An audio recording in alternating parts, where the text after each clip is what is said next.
هغه ورځ کور نه راووتم، یو سړی ولاړ دی، دا کمیس یې دې ځای کې داسې شلېدلی. څه دي ماما؟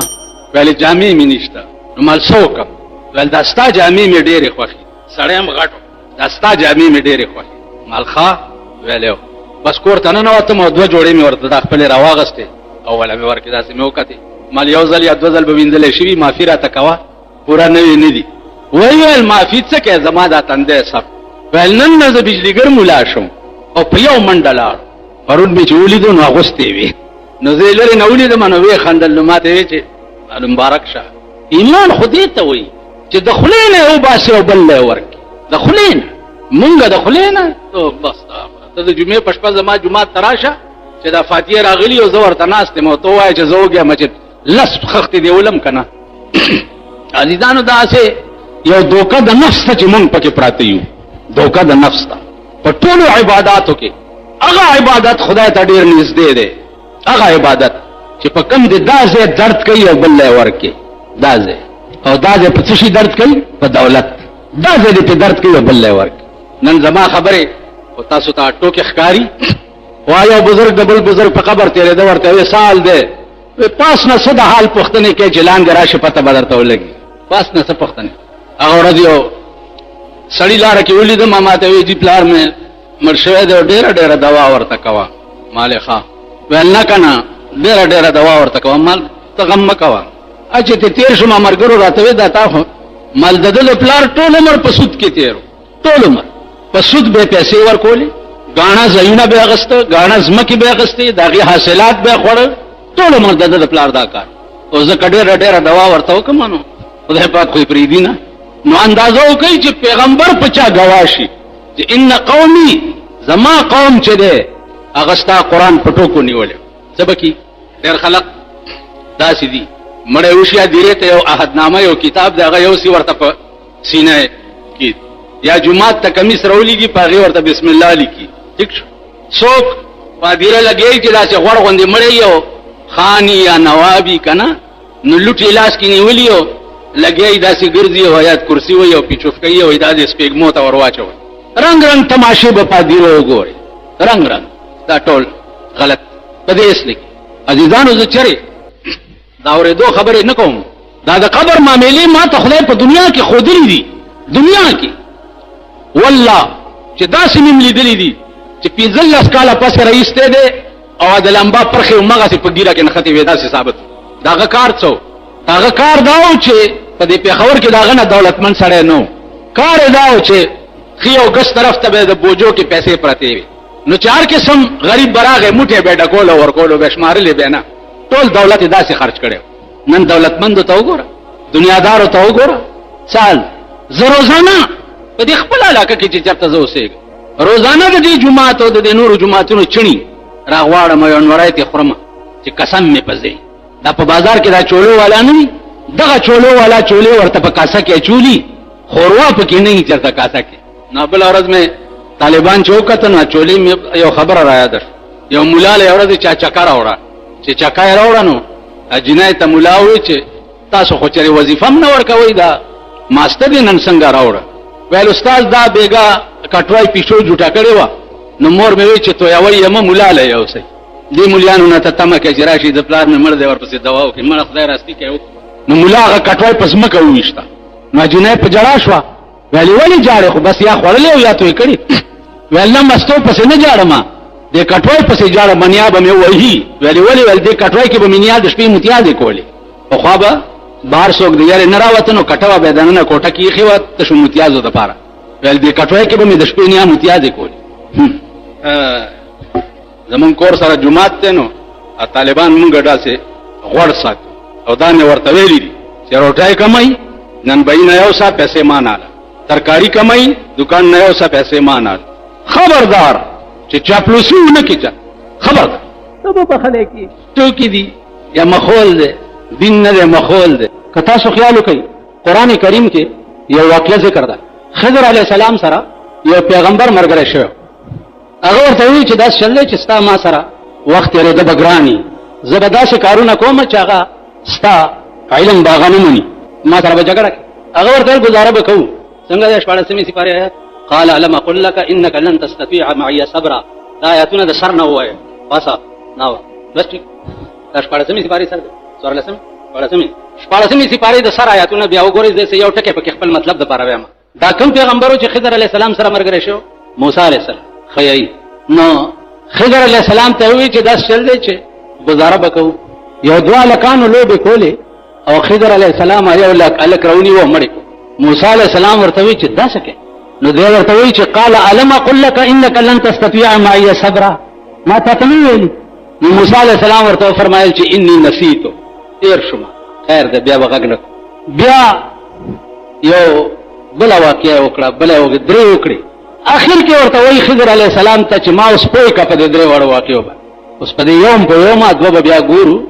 خضر علیه السلام ورته وایي چې دا هلک ما ځکه مړ کړو چې د دې هلک مور او پلار ډېر ښه مسلمانانو او دا که لوی شوی نو د ده د وجې به دا مور او پلار هم کافر شوي نو الله ما ته وایي چې دا مخکې نه مړ کړه چې د ده د مور او پلار اسلام بچ پاتې شي عزیزانو اوس دا که تاسو خیال وکړئ په ظاهر و د شریعت نه خلاف کار و سړی وجل لیکن د حال تقاضا دا وه چې د نه وروسته نور نقصان پیدا کېږي لہذا دا لرې کول پکار نو دا خلق چې وو عزیزانو دا صاحب حالو اوس علامه بحرالعلوم لیکلي دي د مولانا روم د دې شعر په تشریح کې چې بشنوز میں چوں حکایت میں کند وز جدائی ها شکایت میں کند د دې شعر په تشریح کې لیکلي دي چې کان مولانا یسمع ربابا و یسمع نی و در وقت شنیدن رباب و شنیدن نی با او حالت چې عجیبه تاریمه شدند مولانا روم د رباب اورېدو او شپېلی او چې رباب او شپېلی به واورېده نو حال به پرې راغی اوس په ظاهر خو رباب او شپېلی که تاسو خیال وکړئ دا د ګناه څیزونه دي لیکن صاحب حال خلقو ته بیا رباب او شپېلی هم اورېدل جایز دا پیر بابا چې اوس پیر بابا له خلق څه دپاره ځي چې ښځه یې نه وي نو زیارت ته لاړ شي پیر بابا ښځې ورکوي دا دومره لوی سړی تېر شوی دی ده ته به هم رباب غږېدو نو د ده دا لستوڼي ډېر لوی نو رباب به چې غږېدو نو ده به ورته لستوڼی داسې او داسې کول یو ملا ورسره ناست و هغه لستوڼی ونیو چې دا څه کوې خو چې ده لستوڼی داسې کو نو ملا چې کته بیا په کوی قاف کې زمانه تېره شوه څه مسله پېښه شوه نو پیر بابا وایي چې مولانا صاحب ته اواز کړي چې دا مسله حل کړي نو چا ورته وایي چې صاحب هغه خو داسې چلو ستا لستوڼی ونیو سړی غیب شوی دی ویښه ده که نه تاسو هغه سړي ته اواز کوي چې سړی راغی رباب له اطلانګ ورکو په پیر بابا بیا حال راغی چې حال پې راغی نو چې لستوڼی داسې او داسې کو لستوڼی بیا د کوی قاف غر سره داسې دا ملا مخې ته پرېوت هغه چې وکته چې دا خو زما د پیر لستوڼی به نومي و خو چې داسې کو نو بیا دلته و دا کرامت و په دې کې به دا اوسني مونږ غوندې خسکیان چې پیدا دي که نه دا خبره چې واوري نو تاسو رباب او کوئی کاف نه دلته او فلانې نو تاسو ورسره باس مه کوئ ورته کټک پت کې راځه بجلیګر ملا سره ما له را مخامخ کوئ کرامت وایي خرق العادت ته خلاف عادت چې د ولي په کار لاس کم شی صادر شي دې ته کرامت وایي شرقاید وګورئ چې د کرامت څه باسې کړی دی چې کرامت څه شي ته وایي یو معجزه ده معجزه څه شي ته وایي نو خبرې د هر چا د اورېدو قابل هم نه وي اوس د دې مطلب دا نه دی چې هر سړی د ځان ته رباب غږوي او لستوڼی د ورته خوځوي مونږ خلک چې رباب او شپېلی اورو نو مونږ کې شیطان نه نوځي دا اولیاء الله او صاحب حال خلقو دپاره دي تا او ما دپاره نه دي بیا دا د صاحب دل خلقو دپاره دي لکه شیخ سعدي صاحب وایي چې گر تو سنگ خار مرمر شوی گر تو سنگ خار مرمر شوی چون بصاحب دل وسی گوهر شوی کته د سارا کاڼې د بیابان کاڼې خو چې صاحب دل ته ورسی نو گوهر به درنه جوړ شي ملغلره به درنه جوړه شي که پیغمبر ته خدای وایي مولا څه او بیا زمونږ د زمانې مولا دله ته قرآن ورکړه چې دا تا یې جنازه وکړه دا تا د خدای ته جرګه وکړه چې دی خدای وبخي ته قرآن ورکړه دله یا د جمعې په شپه د فاتحه جومات ته راوړې طالبان یې وخوري او دغه یې کړي ته دوی له قسم ورکړه چې د مړي پسې مدړنه دوا وکړه لاړو غرق شو خدای دې کور وران کړي پیغمبر ته خدای وایي چې ځان مه ستړی کوه ان تستغفر لهم 70 مره کتا او یا کرته دې سړی د پاره مان بخنه غواړي په خپل ذات مې د قسمی کوي پرېدم نه یو ډېر د خطرناک آیات د پیغمبر قوم ته چې شپه ورځ په پیغمبر سترګې لګې دي او د پیغمبر په مجلس کې بناست او جبريل راغی او وی چې فمن يكفر بعد منكم فإني أعذبه عذابا لا أعذبه أحدا من العالمين کدینا پس امرانه وکړو دس عذاب بدر کم چې په خپل خدای کې مثال نه ورکړي دینا خطرناک آیات په قران کې بل نشته دس عذاب بدر کم چې په خپل خدای کې مثال نه ورکړي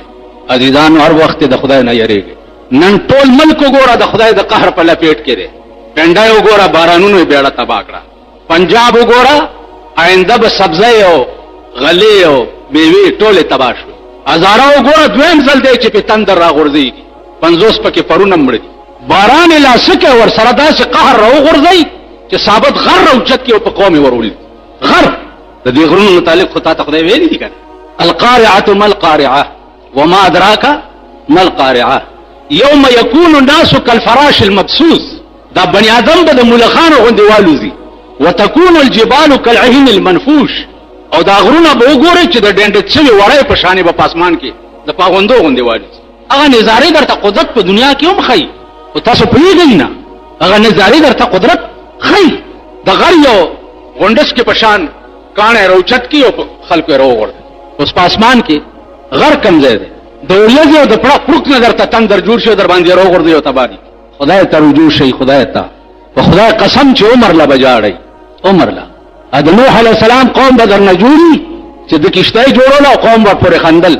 نو خدای ته وایي چې الله دې خو ما پورې خان دي ول ورته وایا چې فليضحكوا قليلا ولا يبكوا كثيرا لغون دې وخاندي دا ډېر جاړي دا څه بجاړي چې عمر لبم جړا سو کړ کولې نشي بخله کېږي به حضرت علی او بیبي فاطمه چې روزه نیولې و او جماعت ورته مخه ته پروت ته بار چا आवाज وکړ چې دوه کسې یو دواړه وګي ډېر سخت ټول رو جماعت اوچت کو بار یو هغه ته ور درې ورځې روزه نیولې او درې ورځې ور سره دا چالو شو درې شپه درې ورځې خزه او خاوند دواړه نهر دي قران راغی یوفون بالنذر ويخافون يوما كان شره مستطيرا